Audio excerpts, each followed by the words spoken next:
And we move on now to welcome and introduce Robert Gilman, who's here with us today as a long-time companion on the road. He's been a part of the movement since, at least his journey, as he says himself, started back in 1979, so it's really been a long time. He's one of the thinkers, the deep thinkers. Actually, before he started working for change on this planet, he worked as an astrophysicist. So he was busy with the stars out there and how do they move, and then at some point he thought about how can we get the stars to start moving on this planet? Because we need the light now, we need it here. And he founded the Context Institute in 1979, an institute that is actually being revived right at this moment. He very deeply shaped and defined the eco-village networks, the global eco-village networks, from its inception, created a clear definition of eco-villages that is still with us. And he went on to explore both the global way in which we can instigate change, but then also going back to research how can we work more on local and regional levels to really start change happening. And at the moment, I think there's a turning point where he's bringing his experience from that back to the global levels. One of the clear messages that he brings is the way that we're living at the moment is not sustainable. We need to change. And the other message is we are changing and it's possible. It is possible to have sustainable societies. So it's a message of hope, and the Context Institute is working with stepping stones towards that change that we need. I also just wanted to publicly acknowledge on behalf of this community the gifts that Robert has brought us over the years, because about 15 years ago, Robert is a Fenton Fellow, as some of you are actually, a body of people, illustrious people that we wish to stay in good relationship with.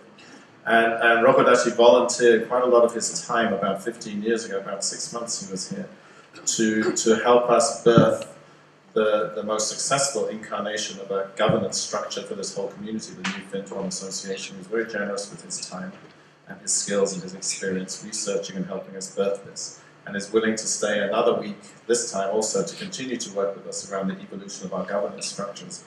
So not only a man of intellect and vision, but also great generosity.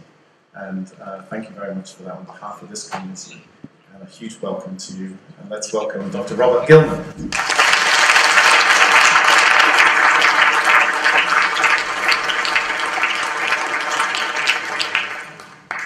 Thank you. It's a delight to be back here. And Graham was talking about being moved. I'm very moved to just be standing here. And thank you, Graham, for inviting me to present to this ICSA conference. I'm very touched to be here. And I have something that I'm really excited to share with you. I need to warn you up front that it's something with a number of different pieces to it. I want to be able to connect some dots, but I've got to communicate what those dots are to begin with. But I had the confidence that this was a high-capacity crowd. So I think we'll be able to do all right with it. I am cognizant that a number of people in the audience, English is not your first language. And so I will try to speak in a way that will be intelligible. I also have more text in the slides than I might do if I were just speaking to a group of fellow Americans. So for those of you who are into the fine points of how to do presentations, understand that the reason that I have more text up there is so that those who don't have English as a first language, and then the other reason is that it helps me remember what it was that I meant to say. So anyway, let's get into this. I'd like to start off with just a little preview, which is to say, this is sort of the summation of the talk, if you will, that I've never been more encouraged about the future than I am today. And I hope that by the end of this talk you'll understand why I'm feeling that way. Okay, let's get into it. The major focus of this talk is going to be looking at where are we in history. What is it that's going on right now? Where are we? What's the future? I'm not going to be able to predict the future for you, but what's the momentum of the times? Where have we come from? So it's going to be a look at where we are in history, and of course for this conference, particular emphasis on what are the implications for intentional communities. But before even getting into that, I'd like to start with a piece that deals with a certain characteristic of systems that I haven't found a lot of literature about, but I've increasingly felt is one of those really important things to understand about systems that I'm describing as system domains. Okay, so what is a system domain? A system domain is something that grows out of the relationship between a system and its context. I'm going to give you a kind of verbal description, but then I'm going to give you a bunch of examples. And this is most easily understood through the examples. So just don't worry too much about this verbal description. A system domain is a region in the relationship between system and context where the system has a characteristic set of behaviors. And the behavior of the system can change dramatically when you move from one domain to another domain. Okay, so let's have an example that I think will help you get this a little better. Let's look at H2O, which we're most familiar with as a liquid. But if you get the temperature above boiling, of course, it becomes a gas. And the behavior of a liquid and the behavior of a gas are quite different. Go down below freezing, it becomes a solid. Again, a very different set of behaviors. Anywhere from just above freezing to just below boiling, it's a liquid. It has a similar set of behaviors all in that territory. And then you cross a very narrow transition and it moves into a very different set of behaviors. Sharp transition between those domains. All right, next example is going to be with something most of us experience, home heating. And there's a house. Sometimes it's warm and sunny. Sometimes it's stormy and cold. And because of that, and because we'd like to have a more uniform experience for ourselves, we put in heating systems. And so this has got a little thermostat here and a little heater. So we're going to treat the house and the thermostat and all of this as the system that we're going to be talking about. And the inside temperature is going to be the key characteristic that we'll track. And then we're going to treat the outside weather and the outside temperature as the context and see what's the relationship between the system, inside temperature, and its context in terms of outside temperature. Well, over a wide span of outside temperature, hopefully the inside temperature stays constant. That's, after all, why we have the heating system. But if you get up above where the thermostat is set and the outside temperature goes above that, then the inside temperature is going to go up also. And if you get cold enough, you'll get to a point where your heating system is going full time and yet it's still not keeping up. And so the temperature inside the house will begin to go down. Don't worry too much about the formulas. That's not the point here. Although the point is that you've got three different formulas. So we've got three different domains. In the center, what I'm calling domain JR for just right. This is a sort of Goldilocks story. The heater goes on and off and the temperature stays constant. That's the set of behaviors in that center domain. Up there in domain H for hot, the heater is off and the temperature goes up.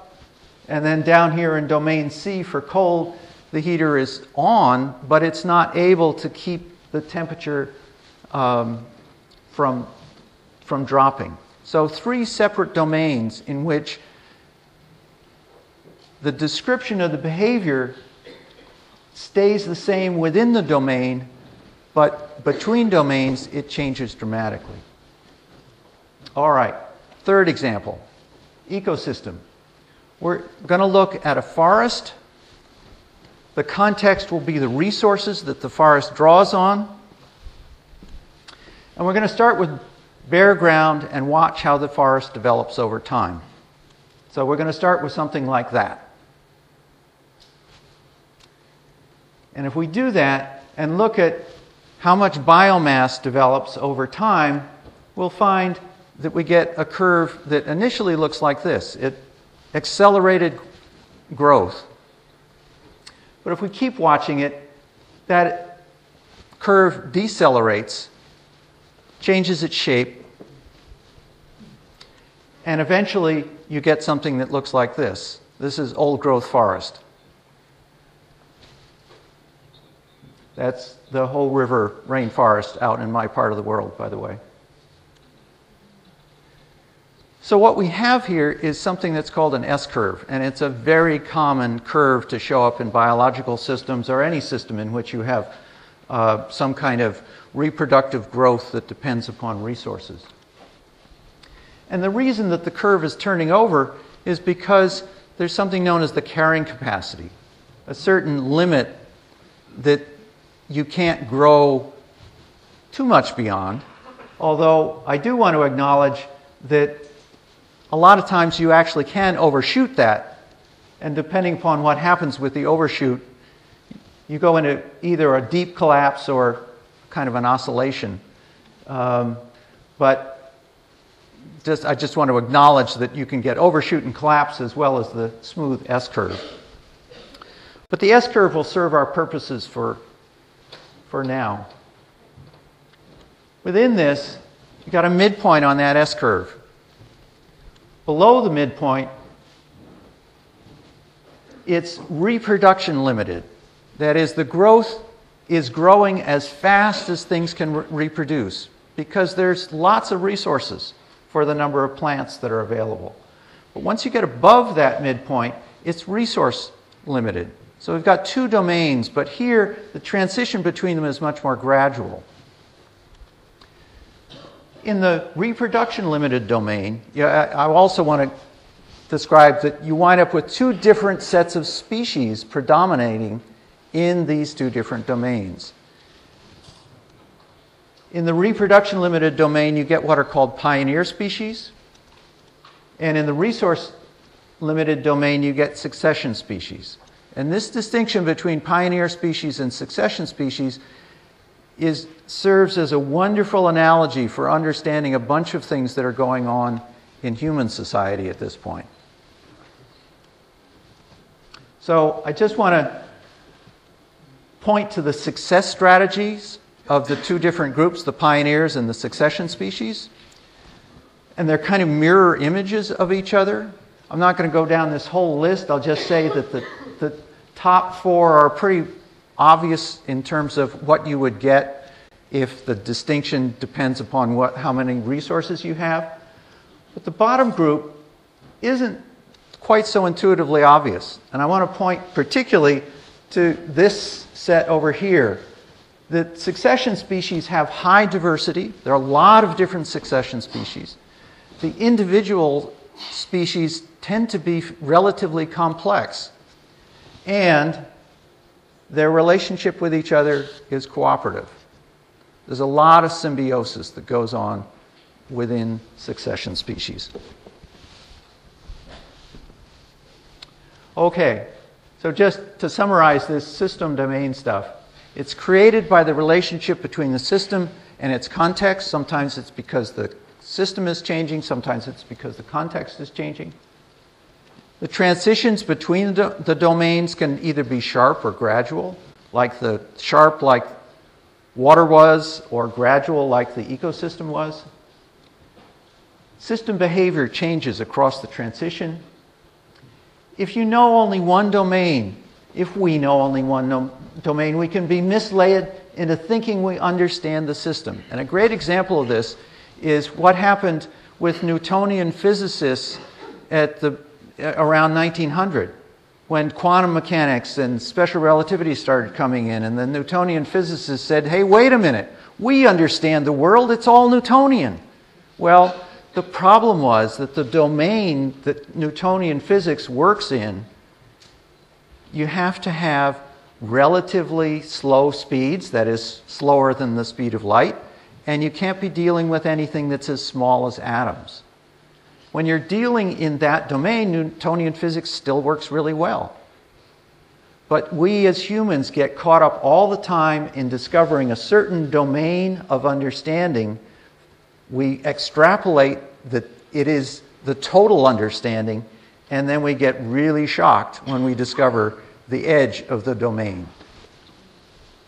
So because of that, identifying a system's domains and transitions is critical to fully understanding the system. And this is where we're going to take the point to history. Okay, so that was system domains. Now let's start looking at where we are in history. I want to start with a brief look at the last century or so, and then step back further. Kasia mentioned that I have a background as an astrophysicist. You know, I'm accustomed to looking at things in terms of billions of years. I mean, 16,000 years, I almost get a headache from shrinking down that small, but that's what we'll do. And then from that sense of deep history, we're going to move forward to be able to look at the 21st century and where things are headed. Okay, so the last century or so. And here I want to focus on world population. Population is a wonderful sort of aggregate indicator for what's happening to the average person and not just the people who show up in history books. Starting in 1900 up to, that's 2010 or so, increase of population that, what is it? I think it's 4.2 times, huge increase in population in the last century or so. However, if you do a little curve fitting, there's the S-curve that fits through that. It's not an exponential growth. It only looks exponential down here at the beginning. And the midpoint on that comes at about 1990. We're a little over 20 years past the midpoint in that curve. And if we make the analogy with the pioneer and succession species, then indeed, up until 1990 or so, pioneer-type strategies should have been the thing that the context was supporting. But we've now moved into a new domain. But because we're humans, we don't realize it yet.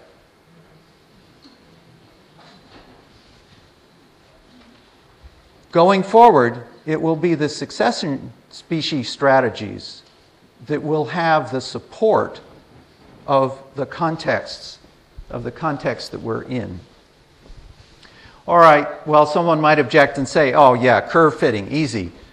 But what is there around us that suggests that we really have moved from a time that wasn't resource constrained into a time that is resource constrained? So one of my favorite indicators of what's going on at that level is the global ecological footprint. How many of you are familiar with the ecological footprint? So I see some hands going up, others not. Let me just say that this is a measure of how much human activity is filling the biocapacity, the ecological capacity of the world. And this goes back to 1900, 1950, 2000. This goes up to 2008, which is the last data that they have. And I would just point out that more than half of this is from CO2 from fossil fuels. If we were, here I ought to actually step back and say, we're now at a point where we're using 1.5 Earths. And you could say, how in the heck could we be using 1.5 Earths? Well, this is a measure of what the sustainability requirements are. we're over our sustainability requirements. We're effectively over our carrying capacity.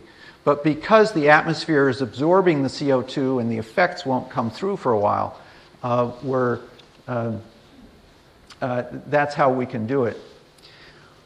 There's nothing hard fixed about saying that a certain population must have this kind of footprint.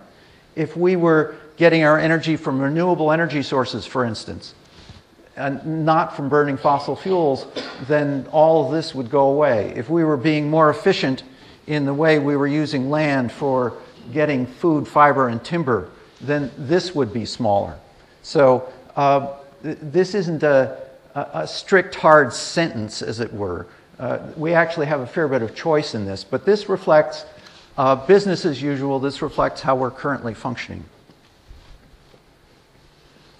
And this is an example of, or an indicator of what I would more broadly describe as the limits to growth crisis, which comes out of the fact that we're dependent on a number of resources that are themselves finite in one way or another.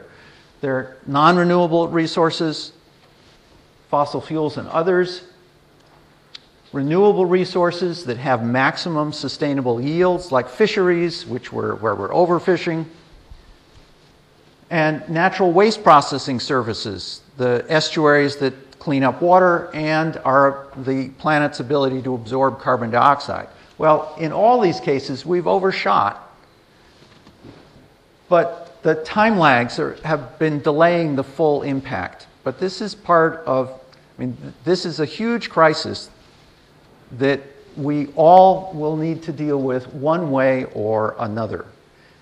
I also want to say that as far as I'm concerned, the issues here are not primarily technological. I like to say there are no environmental problems. There are only environmental symptoms of human problems. This doesn't...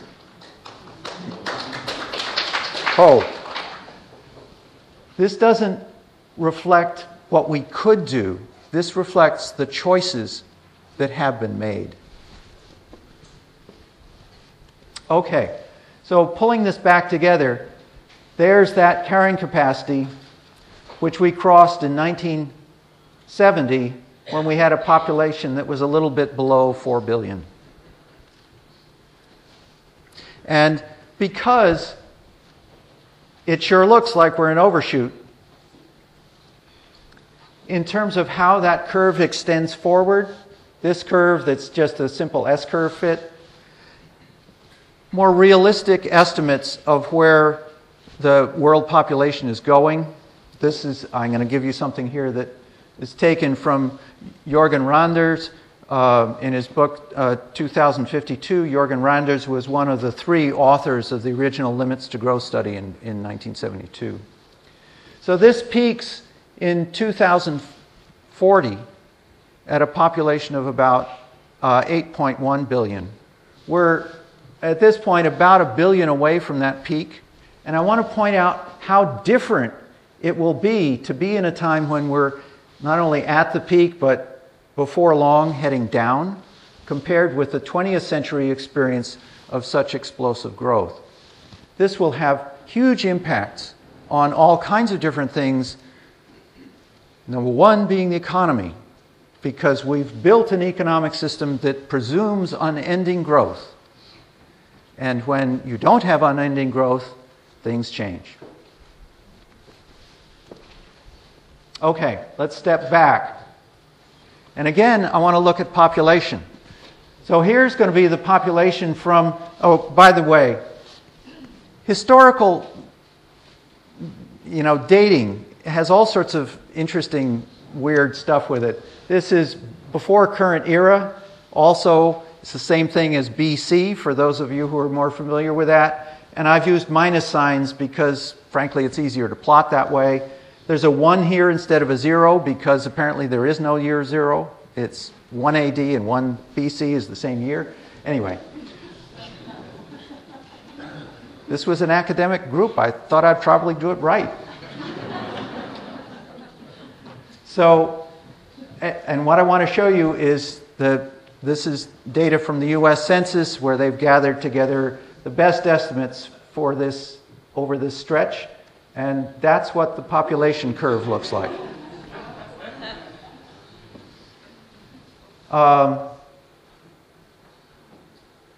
It's kind of interesting. To give you some points of reference here, this is where farming starts. This is the first cities.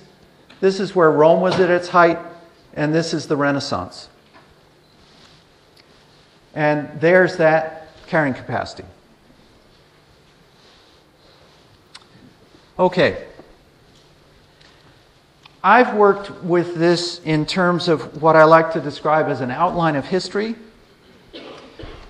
in which I have 3 cultural system domains. This is why I had to introduce the system domains to you, so that we could look at history in terms of these domains and 2 cultural system transitions between them. I described the 3 domains as tribal, empire, and planetary. Those are the terms that I use for them.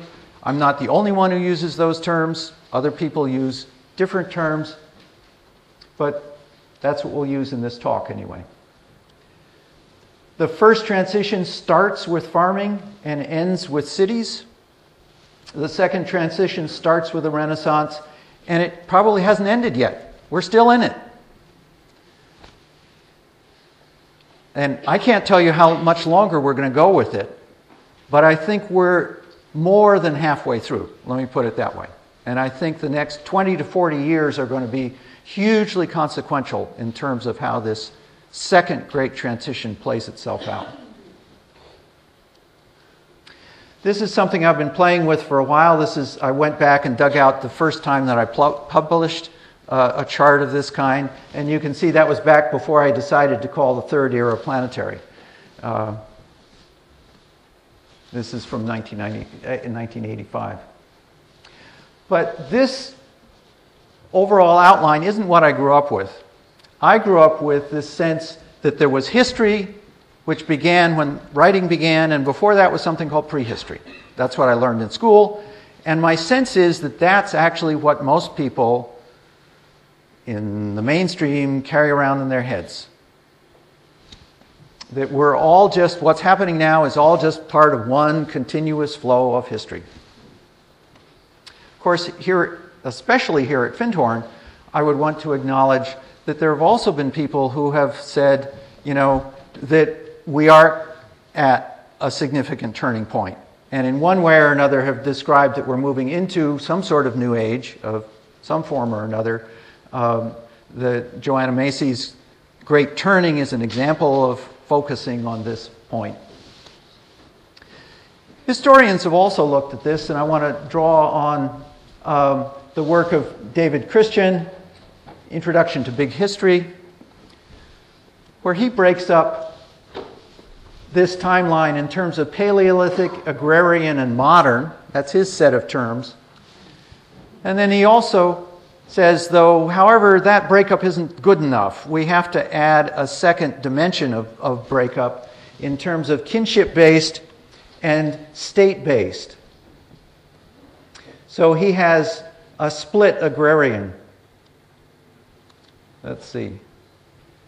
And if you put lines in here, you'll see that this upper outline of history lines up pretty nicely with all the breakpoints that are here. And it's not just because of what I've chosen here. I would say that these breakpoints of farming, cities, Renaissance, and wherever we are now are pretty common breakpoints when people are trying to get a big overview on history.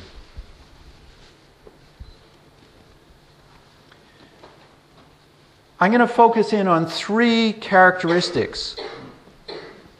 Remember, when we were looking at the house heating, we just had temperature. Well, this is a little more complicated because it's culture. I'm going to look at main livelihood, the basis for social organization, and the communication level of development, something I also would call the communications state of the art. In the tribal era, the main livelihood is hunting and gathering, the basis for social organization is kinship, and the communications level of development is orality. Stories, song, verse, etc. And those characteristics are consistent throughout the tribal period. In the Empire period, the main livelihood is agriculture. The basis for social organization is violence-enforced, religiously sanctioned hierarchy. And some of you may not like my expression that way, but for me that's just the bald truth. And then the communications level of development was elite literacy. In the planetary era, well, we don't know yet. That's the whole point. We're trying to sort out what those characteristics might be like in the planetary era. So how are we going to do that? How shall we discern the future? First of all, we need to recognize that humanity doesn't have a terribly good track record in terms of being able to discern the future. So we need to approach this, first of all, with a certain amount of humility, and secondly, with a willingness to take a fresh approach to trying to discern the future. It's hard to imagine beyond your own domain. Think, for example, if you were part of a hunting and gathering band back 20,000 years ago, and you had this thought that came into your mind of cities and writing and all of that, it would be very hard for you to understand those things. It's just totally out of your experience. In the same way, think of somebody in 1500. You might recognize her. Trying to understand what our life was like today. It would just be bizarre. So, as we try and think about what may be coming, we need to do it with a recognition that it's a challenge. So we need some kind of strategy that's going to help us to look across the empire to planetary transition. And the strategy that I'm going to be using and sharing with you is to, first of all, look for analogies in nature. That's where the pioneer and succession come in. And also to explore deep history from the perspective of cultural system domains in search of essential patterns that transcend any one domain. Part of our problem here in trying to do this is that we are so immersed in the mentality of the Empire era that we don't see it. It's the water we swim in. And so we've got to find a way to step out of that water far enough to be able to look into our potential future. Okay, so we're going to proceed by looking first at the first great transition, then look a little bit at the Empire era, and out of this, hopefully get a sense of how to approach our current transition. And in terms of what we can learn from our current transition, hopefully that will then give us a sense of where we're headed in the planetary era. Okay, so the first transition. What's going on as we move from one to the other? And let's start with focusing on the change of main livelihood from hunting and gathering to agriculture. This happened in what gets described as the lucky latitudes. It happened first in the area of the Middle East it's called the hilly flanks. Happened around 11,000 BCE. And then later happened in China, what's now China, and in Middle America around 8,000 BCE. Okay, so why agriculture? Why did it appear there? What's going on? And it seems as though the key trigger was climate change coming out of the last ice age. This is from ice cores, sort of a proxy for changes in global temperature. And you see this spike that comes up here and then it goes back down again. There was a lot of local variation, so the relative proportion between these two you may not need to take that too seriously. But what shows up is that at this spike, we start seeing settlements. In most of the tribal period, people lived in a nomadic way. And especially during the Ice Age, things were not that abundant, and you had to keep moving. Well, this is sometimes described, this peak as things warm up, is sometimes described as the golden age of hunting and gathering, when there was such an abundance relative to the human population that people were actually able to stay in settlements. And some of the ones who stayed in settlements started checking out the local food sources and started working with them. But then the temperature started going down again. Most groups just went nomadic again, but in the hilly flanks area, one of the things that they did was to domesticate grains. And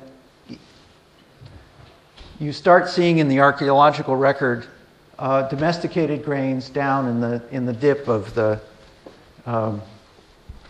that little bit of repeat of the cold period. And it wasn't until things warmed up again that you get the grains in China and the Americas. So in this sense, we have a change within the human cultural system that's driven by the outside influence of the end of the Ice Age. But once it got going, it sets off a really powerful dynamic. Settlements and farming go very much together. They encourage each other, they depend on each other. And once you get that started, farming actually allows you to capture more energy per person and per area, per hectare. That, combined with the characteristics of settlements, the fact that the women who were going to be bearing children weren't walking all the time, led to population growth, quite significant population growth. These together allowed not only population growth, but higher population density. That's what happens in a settlement. Well, with a higher population density and the higher population, you overexploited all of the animals and gatherable plants around you. So you became more and more dependent upon what you'd actually domesticated. In that process, you lost the skills that were required for hunting and gathering. And all of this, the overexploitation, the de-skilling, and the higher population density, meant that once you got past a certain threshold of population growth, you really couldn't turn back to hunting and gathering. It was an irreversible transition. All right, now let's look at the basis for social organization, moving from kinship to the violence-enforced, religiously sanctioned hierarchy. And I'm going to be drawing on the work of Ian Morris here, another historian, particularly his Social Development Index and the components for that. This is, out of his work, a look at the size of the largest settlements as we move along in time. This is going from 12,000 BCE to 2000 BCE, or the start of farming up to the first cities. And as we move along this, when we're down here, especially settlements that are below 500 and even below 1,000, you're in a range where the brain is able to know that group of people. You can know them in a way in which you have a personal sense of them. And because of the history, it's very much a kinship-based knowing. But once you start getting larger settlements, you can't personally know the 2,000 or 3,000 people in the same kind of way. And so things morph. The kinship system morphs into something that's much more dependent upon clans and knowing people through clans. And what the archaeological record shows that as you move up in size, the clans begin to differentiate themselves, and they become more hierarchical in terms of what goes in the burials and other things of this sort. There's also an important dynamic here that comes out of energy capture. And so this is, again, how much energy is being captured per person. It gradually increases between farming and the first cities. Up here it's 2.2 times what it was down here at the start of farming. So that's actually a big increase in the amount of useful energy, the kilocalories per day that you're gathering per person, and it opens up all kinds of fresh opportunities. So when you have more energy captured per person, it allows more division of labor, because not everybody has to be working on all the time on gathering food. You also create a situation with farming where you've got storable and stealable surplus. And this is hugely important. These two, or the more storable and stealable surplus, mean you've got more motivation for raids. More division of labor, more motivation for raids, you get better weapons and fighters. And that all shows up in the archaeological record. More violent intergroup conflict, and more militarization of the communities. As time goes on, you go initially from communities that had no fortifications to eventually communities with lots of fortifications. So, empire-era hierarchy. There are lots of different ways. I'm only listing a few here, but adults over children, men over women, powerful men and women over others, humans over nature, mind and spirit over the body, sky gods over everything. And this legacy is still very powerful, still very powerfully with us today.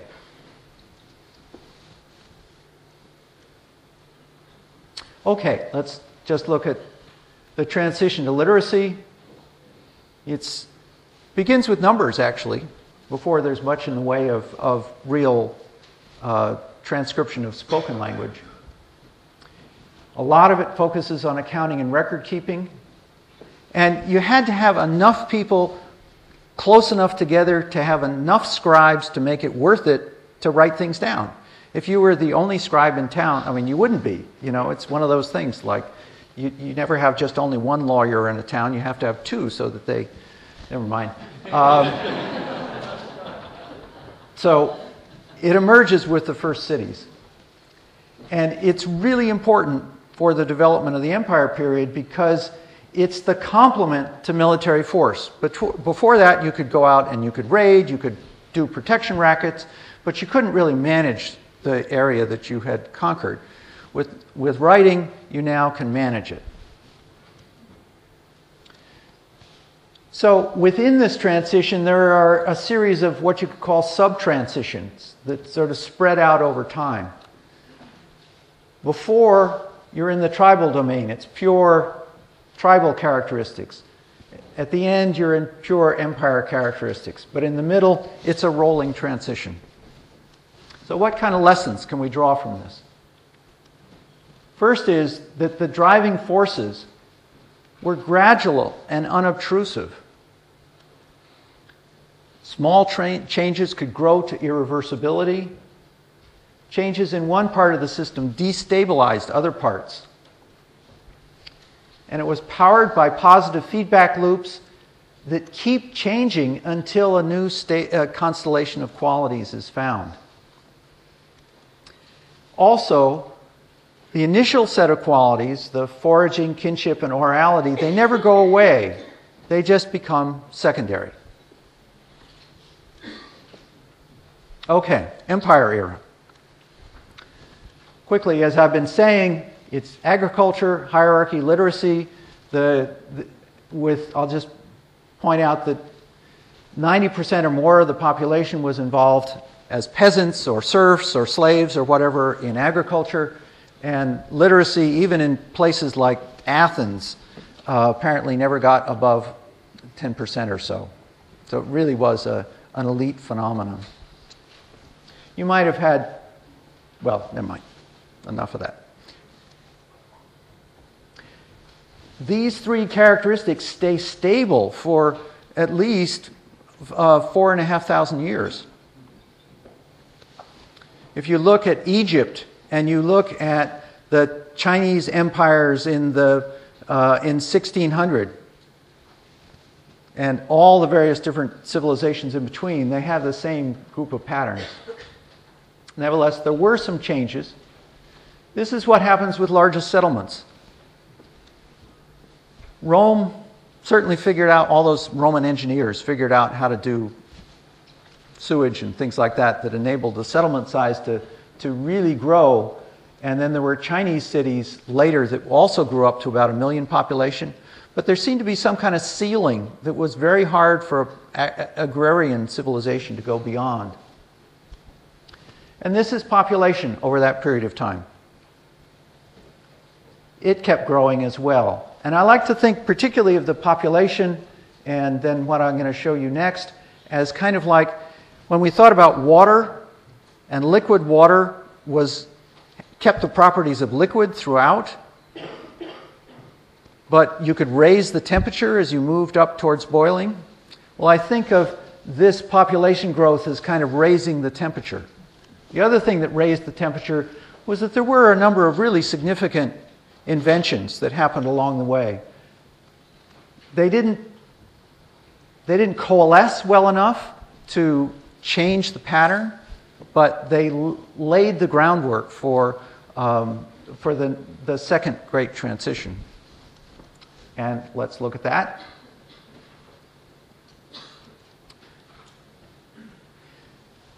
A key factor that, to me, sets off the second great transition, or at least is a characteristic of it, there's a lot of debate about, why did it happen? But innovation gets to be seen, at least in some ways, as an asset. And that sets off a whole chain of activity that, again, creates a rolling transition. And by innovation, I don't just mean the technical stuff. Social innovations, economic innovations, all of that stuff. Anything that is a cultural change that lands. And of course, it's always been a factor in one way or another. But before the Empire era, it was really just too slow to even notice. So people could maintain the mythology that they were always following tradition. During the Empire era, elites were wary of transition. They occasionally encouraged it a little bit, but then stomped on it often pretty quickly. And they were probably right. It was a threat. History has shown that it was a threat. Europe wound up being best positioned to lead on innovation. There were multiple competing centers of power. So there wasn't one central authority that could just stomp it all out. In 1500, Europe was relatively backward, and they were just becoming aware that there were other places in the world that were more advanced than they were, and so they knew that they had places to learn from. They had a major initial success with warships. So in 1500, this is the high tech. And this was what allowed a small, at that point, culturally relatively backward country like Portugal to establish a global empire. The problem with this is that it was a global empire based on technological superiority, which is a hard thing to keep because other people can copy you unless you keep moving. So, what's the dynamic that happened? You had multiple centers of power and dependence on technological superiority.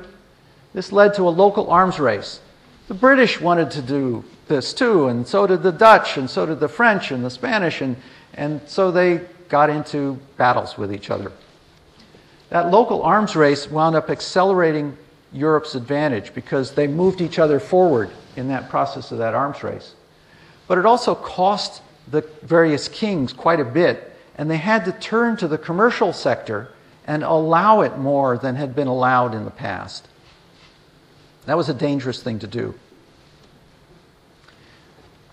All this emphasis on boats benefited commerce, so power started spreading to the commercial elites. Commerce then expanded, and as commerce expanded, it drove still more innovation. Demand for literacy grew. That undercut the old knowledge authorities. Some of them didn't like it. There was this thing called the Inquisition, you know. I mean, I don't want to... but it did wind up meaning that the deference to the old elites got diminished. And then you had all of the upheavals, the Reformation, the French Revolution, etc. All got driven in this atmosphere. And it was a process that was and still is self-reinforcing. Okay, so with that as an important factor, what can we now start to say about this transition for these three characteristics? And I'm not going to try to say what's going to happen in the planetary era, but more if we treat the transition as this overlap between two eras, what can we say is showing up about the planetary era so far? So start with main livelihood. Here is the distribution of workforce in 1500, and the size of the circle is proportional to the world population at that point in time. So 90% of it is in agriculture. Here it is in 2007. Circle's much bigger, of course, because there are a lot more of us, but it's also a much more diverse distribution. Agriculture is not even the largest of the pie slices. So we've moved to a time when there is no more main occupation. And we have a huge diversity of occupations. And I'm going to suggest that in the planetary era, not only will we have diversity of occupations, we will have diversity in a great many ways, just as succession species are characterized by a high level of diversity. I'm going to jump down to communications next. So in the past 500 years, the whole communications arena has changed enormously, especially in the last 100 years. But it begins with travel, with all those boats, and the way that that opens up connections all over the place. Expansion of literacy that began in Europe and is now at the point where the UN says that 84% of the world's adults are literate in one degree or another. We passed the 50% literacy level somewhere around World War II. So it's only been since then that more than half of the world is literate. It's really quite recent from an astrophysicist point of view, from a cultural history point of view. Increase in the speed of communications. Well, we all experience that today. And probably most of the people in this room can remember back to the point where, you know, yeah, you had fast telephone conversations, but a lot of other things moved a fair bit slower. We've moved beyond just language. It's multi-sense at this point. Visual. We haven't quite gotten to smell, but anyway. And a huge increase in person-to-person access. And I want to illustrate this with cell phone subscriptions. Now, here's the curve of increase from, this is 1990. This is a much smaller time frame here than we've been looking at. 1990, 2000, 2010.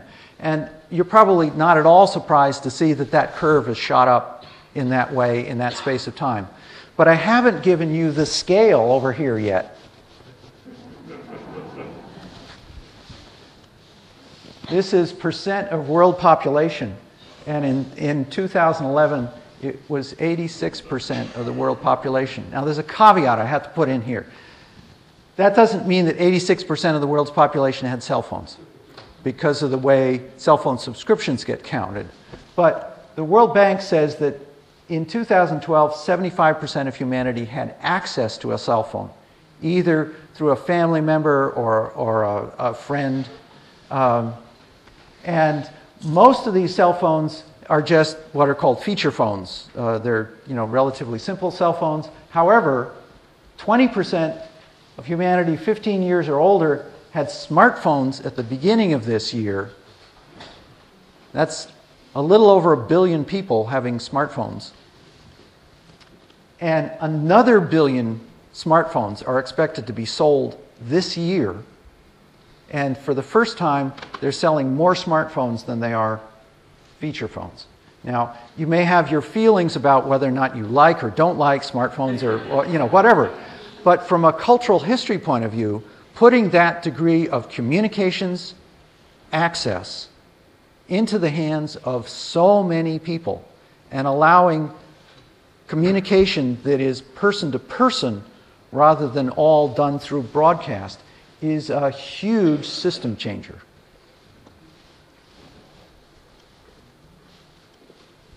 So, from my point of view, just as the Empire era needed literacy to come into full form, my sense is that the planetary era needs these new electronic tools as well. And that's why we're just, it's still birthing. All right, well, let me come back to this now. And I want to focus in on the way that over the last 500 years, more people have gotten more choice in their lives. And it's hard to think back to how little choice a peasant had in 1000 CE or whatever. But if you look at choice of occupation, place of employment, political leaders, friends, associates, marriage partners, where to live, information sources, beliefs, goods and services, etc. Now, I know not everybody in the world has that. The level of choice is not necessarily what it could be. I'm not saying this is perfect. What I'm saying is that these things have increased dramatically in the past 500 years. And I would also say that choice destroys the power of coercion. Because if you have a meaningful choice, coercion depends upon having people trapped. And if you can vote with your feet, if you can simply walk away from the situation that would attempt to coerce you, then that coercion has a lot less power. So there have been two responses to this way in which there's now more choice. One of the responses has been a shift to indirect, covert, psychological methods of control. Which, we've moved, let me step back and say, in the Empire period, the elites were primarily military and religious, combinations of those two. We're now in a time period where the Empire consciousness moved into the commercial realm. And the present elites are primarily commercial elites who are a little more accustomed to using things like advertising and public relations and things of that sort. But this is basically a system that doesn't have integrity. And it depends strongly on being able to control the flow of information, because if people get the total picture, it blows the game. So it's actually a fairly vulnerable position to be in. The other thing that's happened in response to more and more choice has been a growth of all kinds of self-organized consensual collaboration. And that's everything from people choosing who they're going to marry, to special interest groups that these days happen on all sorts of different scales, to businesses that form where people come together with the intention to form a business, to communities like what you all are involved in and study. And to me, this is analogous with nature's approach to organizing complexity.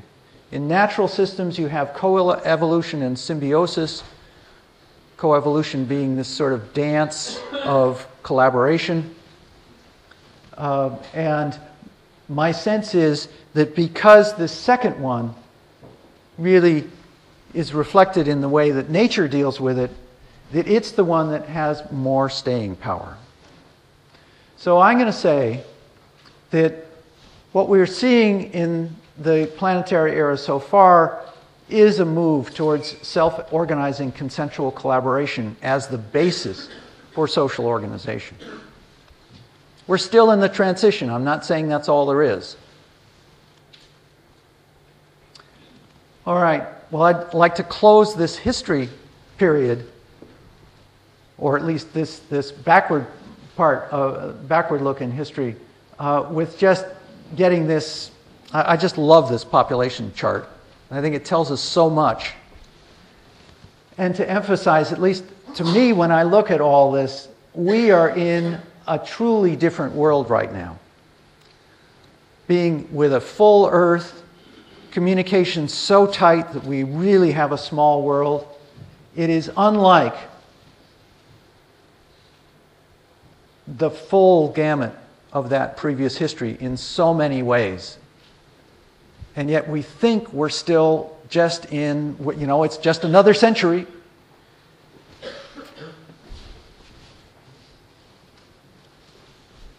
Okay, so now let's look forward.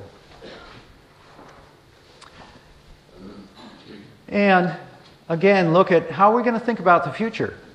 Well, for one thing, I think we need to acknowledge that the Empire era is still very strong in our minds. It shapes our language and our beliefs.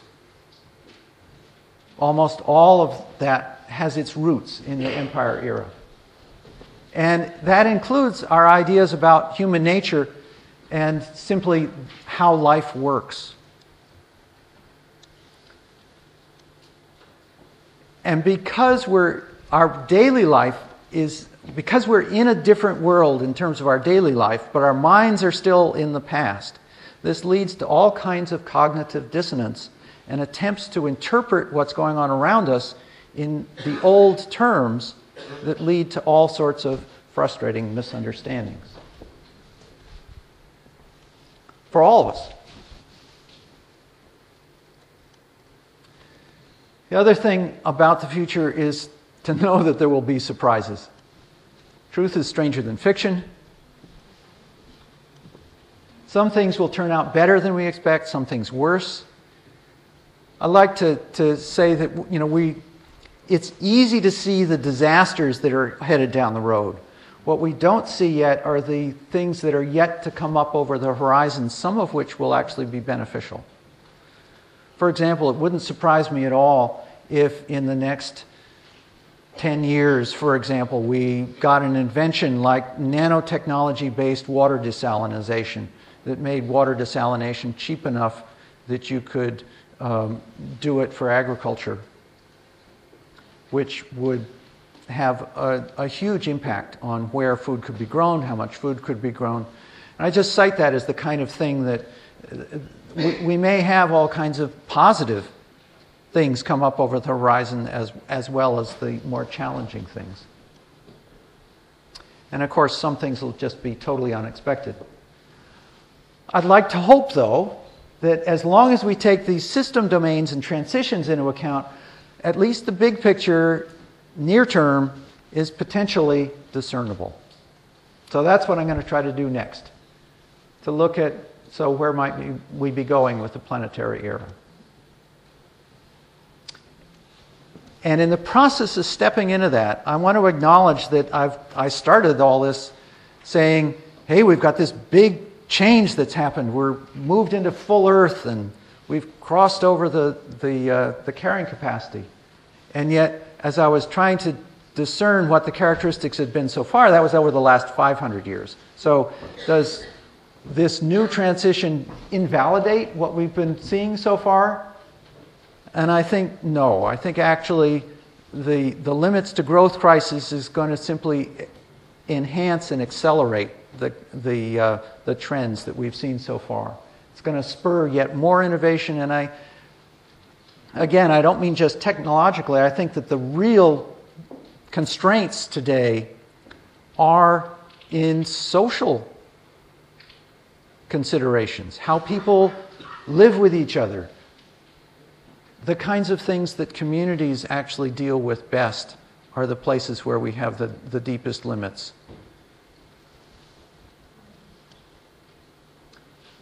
And I certainly expect that successful innovations will use the succession species strategies.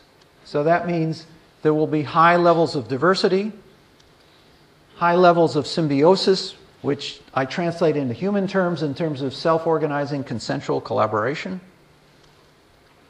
Communications will be prioritized.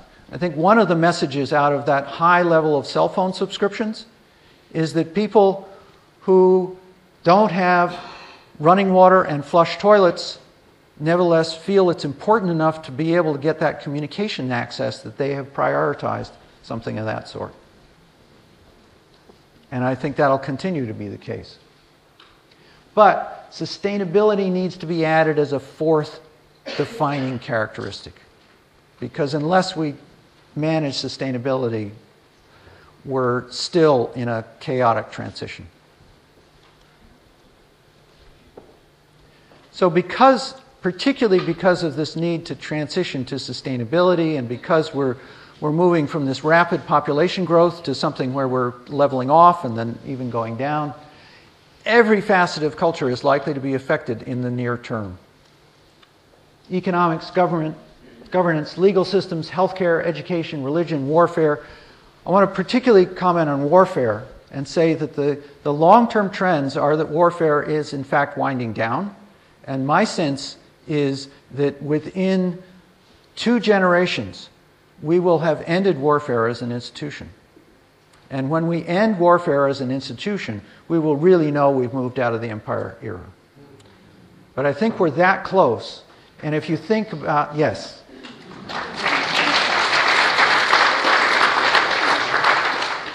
If you think about the way in which it's been with us for 5,000 years, another 2 generations is not that long.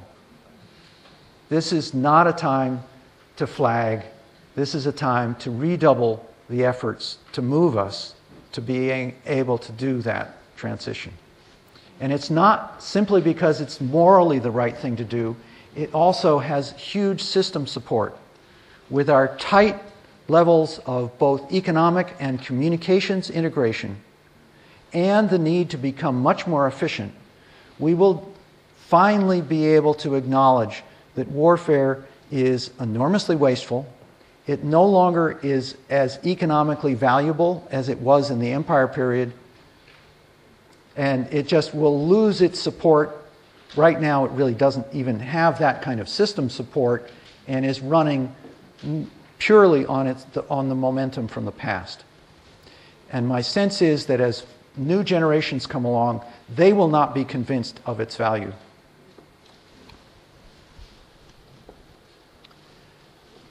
That said, I also want to acknowledge that a lot of these changes are going to be resisted. After all, the empire, I mean, this is a sort of crude way to put it, but the empire era was built on bullying. And the bullies are not going to be enthused about losing their place. And of course, their mode of operation, when they get stressed, is to try to bully.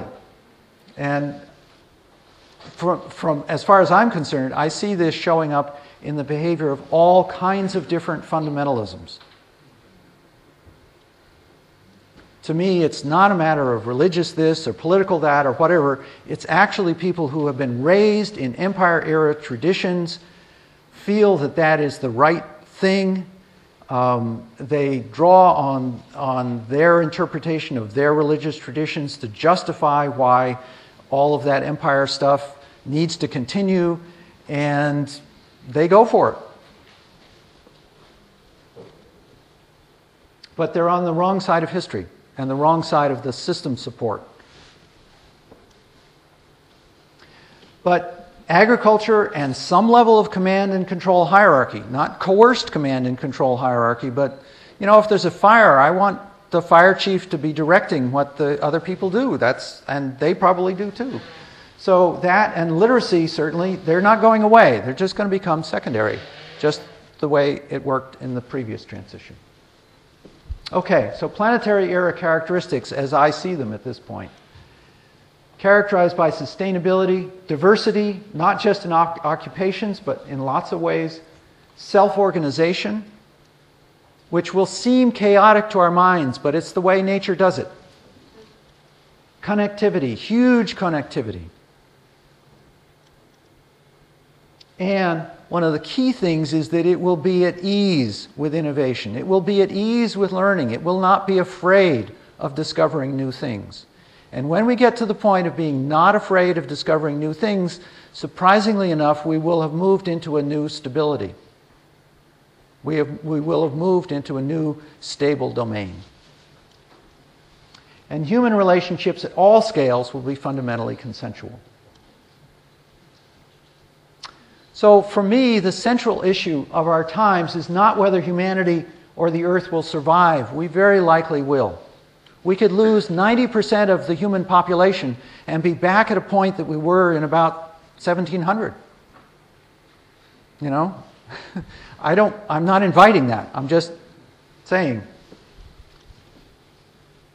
We'll likely find our way through this crisis and in so doing complete the transition.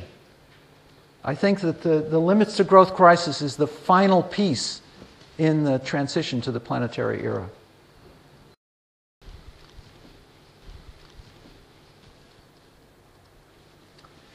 For me, the issue is how graceful can the transition be? How much suffering can be avoided? How much long-term damage can be prevented? So I'm not trying to say to you, hey, it's all okay, you can go on vacation, it's over. No, this is the time to really redouble the effort. Because what we do over the next few decades will have a huge impact on how much suffering there is, how much long-term damage occurs. Humanity will get there, but I like to say we're being called to be cultural midwives. There is a birth that is happening, and just as in a birth you have a full spectrum from the possibility of a stillborn baby and a dead mother to something that is really beautiful and ecstatic. And a good midwife can make a difference in terms of where you fall along that spectrum.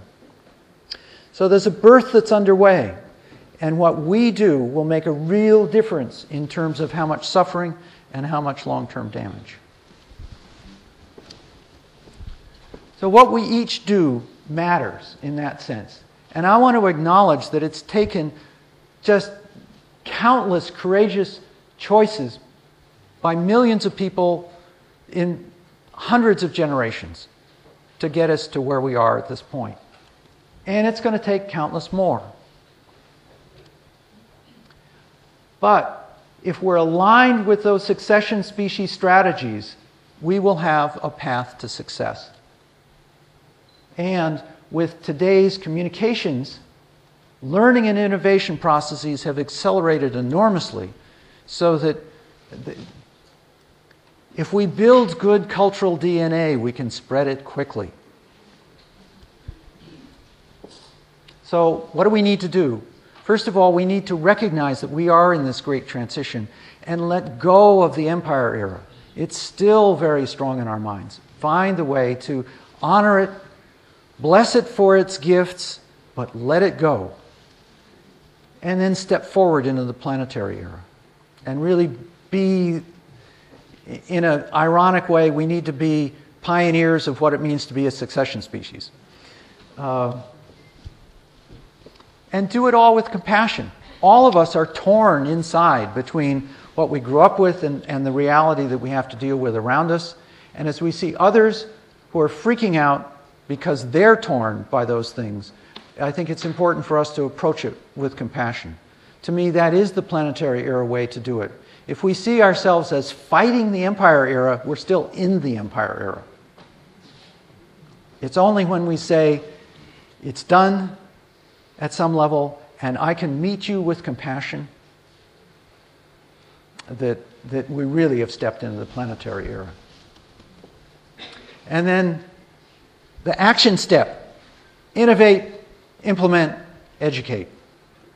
What is going to drive this forward is all of the good social innovations that will come from places like the communities that you're all involved with. And unless we work on those, if we're focused backward on saying, no, we don't like this that's going on, or no, we don't like that that's going on, we won't change the system. Bucky Fuller used to say that the only way that you change something is to make it obsolete. And the only way that you make it obsolete is to come up with a better way of doing things, which is what innovation is all about. So why am I so encouraged? I hope you get some sense of it by now. As I see, the momentum of history is moving towards a cultural system domain that's based on sustainability, diversity, self-organization, and connectivity. And I'll acknowledge I like those things. I'm happy to be moving in that direction. And I like the feeling of having the winds of history at my back as I do this. Even though we're moving through turbulent times right now, the larger momentum is moving with us. The obstacles we face are human, cultural, and solvable. It's not as if there was an asteroid approaching us and there was nothing we could do about it.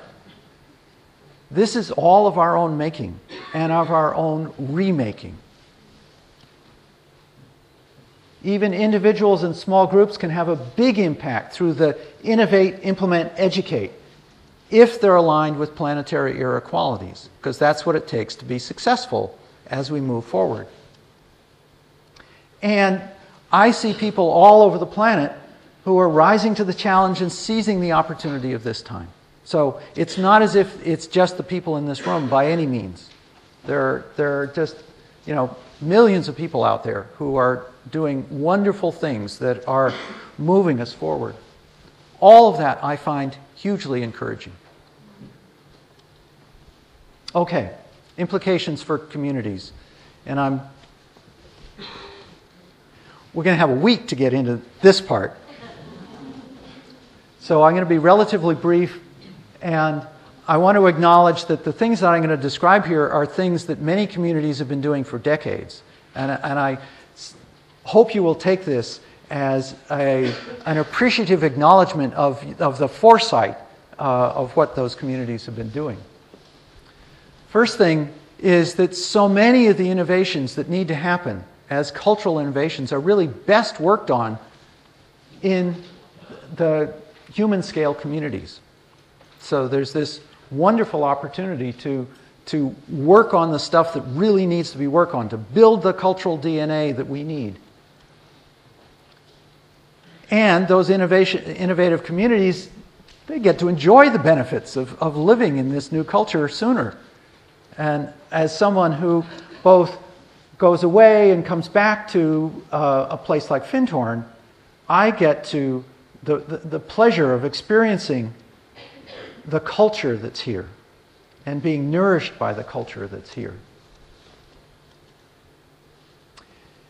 These communities can also serve as sources of hope and experience, not just hope, but grounded experience for the wider world by being centers of research, demonstration, and training.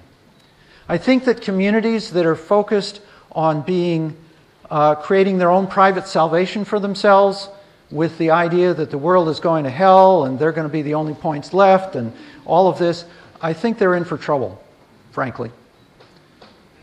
I think that the communities who truly serve are the communities who see themselves as connected to the wider process and are willing to be the human research, demonstration, and training points.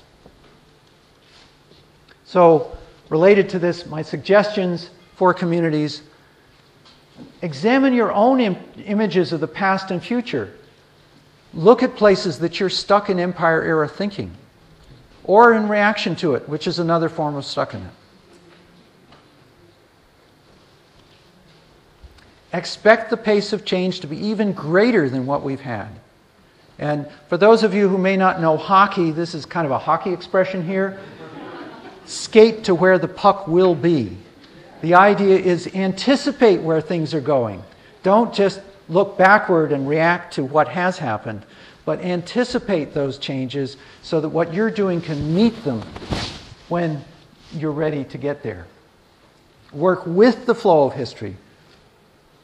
Lead towards the emergence of the planetary era by aligning yourself with those planetary era qualities, and innovate, implement, educate. There's something, if you have an inspiration for something that you feel would be a positive change, go ahead, please innovate with that. If you see some positive changes, that some idea that somebody's had, or they've done a little bit of it, but you feel you could get it functioning better, you can do the development part. Well, that's what I mean by implement. And then once you've got things that are working well, get it out to a wider public. There's something that everybody can do along this innovate, implement, educate spectrum. So, thank you.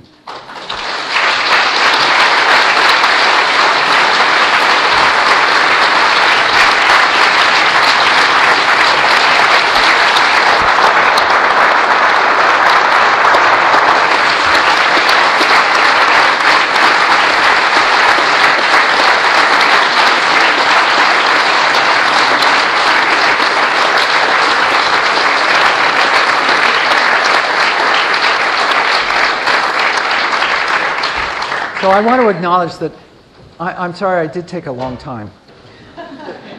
But then I was covering 16,000 years of history, so.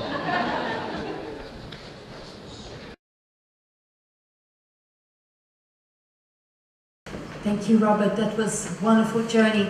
In your suggestions for communities, I'm involved in communities for 20 years, and at the same time I'm aware that cities today cover 4% of the surface of the planet and consume 85% of the natural resources. And I just read on Saturday New York Times saying that the latest planning for China is moving 250 million people to cities. Mm-hmm. This is big, what's happening in terms of cities. How can we, in eco-villages and communities, as centers for innovation and education, can really have an impact in the implementation on the redesign of our urban centers? Great. Thank you. Great question. And I'll see what I can do with it.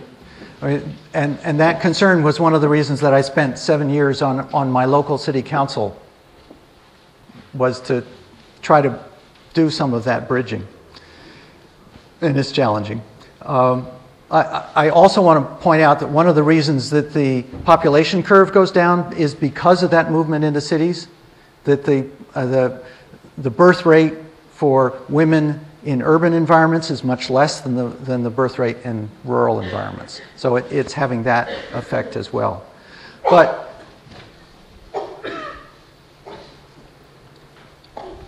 I think it's important to recognize that in communities, intentional communities, don't have a monopoly on all opportunities for interesting innovations. So I think drawing on the community's strengths, the places where you integrate together the social, the various decision-making forms, the food production, the energy production, the way that I know this community has worked on lowering its ecological footprint in human scale terms, is one piece in a larger puzzle. And that piece will be most effective when the people who are doing that work are cognizant that they're doing it not simply for themselves, but also for people in neighborhoods and cities, people who also have their human scale qualities, even if they're in something that we may look at as huge. So how do we bring what we're doing into not just co-housing developments, but row house places that are neighborhoods? How does some of that impact there? There are also ways in which the both more human-oriented and the more inner attunement-oriented decision-making processes that Findhorn has worked with could be very valuable in an enormous number of business settings. And I know that there's been a long stream of business consultants that's come out of Findhorn for just that reason. So I think that the key is to recognize you aren't going to cover the total territory, but if you think about what your connection will be and see yourself not as an isolated island, but as something in service to a larger whole, that you can find that right relationship.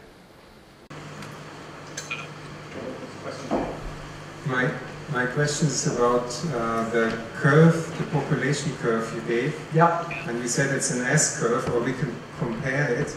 Mm-hmm. But I recognize that what you gave later was it's going down again, and we have overshot already from the carrying capacity. How do you see that? I started with the S curve not as my final landing point, but just as a useful stage along the way in terms of understanding the dynamics. The curves that overshoot and come back down again are more complicated to describe. So I went on a long time. I had to do a lot of triage in terms of how much detail is all that I'm saying. But in terms of the more fundamental, I do think that we have overshot. We have a lot of work to do to be able to bring population level and carrying capacity back into alignment with each other. And that can be both a movement of carrying capacity and a movement of population. But I would be very surprised if there was not movement of population down in the 21st century. And there are graceful ways for that to happen, and there are ugly ways for that to happen. And that's another place where, what we do is going to make a huge difference. My question concerns a factor that I didn't see in your presentation, which is very much a part of the current transition, and this is climate change. And if my memory serves me right, we actually crossed what is supposed to be the Copenhagen limit, and we are definitely headed toward a 2 degrees change of climate. Right. And I've heard climate scientists say that if we go up to 3 degrees Celsius increase in temperature, then we're looking at massive systems breaks down. They can't even simulate what will happen. And this is also seen in the collapse of food chains, in the 6-mass extinction, and we're definitely looking at a number of natural disasters and environmental refugees. So I'm asking you, where is the cause for hope when more likely than not we're looking back into a throwback, back into the tribal period with small human settlements and small pockets of resilience? So I'll certainly acknowledge that I didn't give particular focus to climate change, because with the immersion that I've had in the limits to growth work for 30 years, climate change is one of the aspects of that. I think there are a lot of questions at this point in terms of, how do I say this? Certainly, as an astrophysicist, I take the atmospheric questions very seriously. But I have to ask myself, what is the most effective way to make changes that will make some difference in the climate? And this is a place where I will again say there are no environmental problems, there are only environmental symptoms of human problems. So climate change is a huge, in-our-face environmental symptom of human problems. And so, to me, that is just yet more motivation for being able to step out of the old structures that at the present time are being hugely ineffective in terms of being able to deal with climate change. Look at how can we come up with new governance systems that are relevant to the 21st century.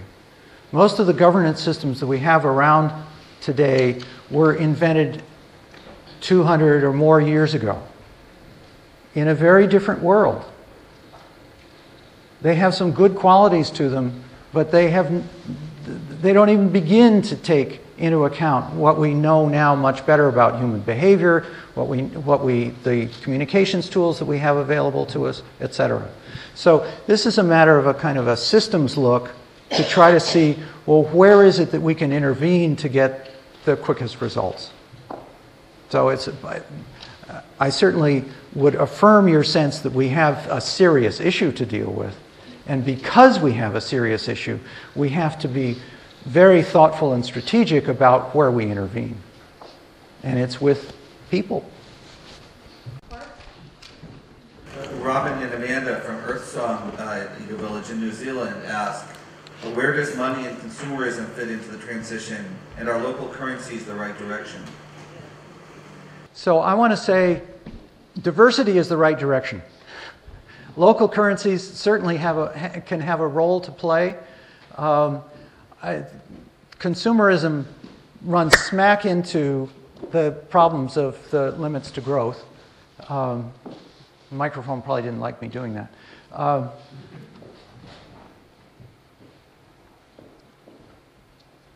And that's where the choices that people have made in so many communities to figure out how to have high quality of life with a lower quality of material throughput, if I can describe it that way,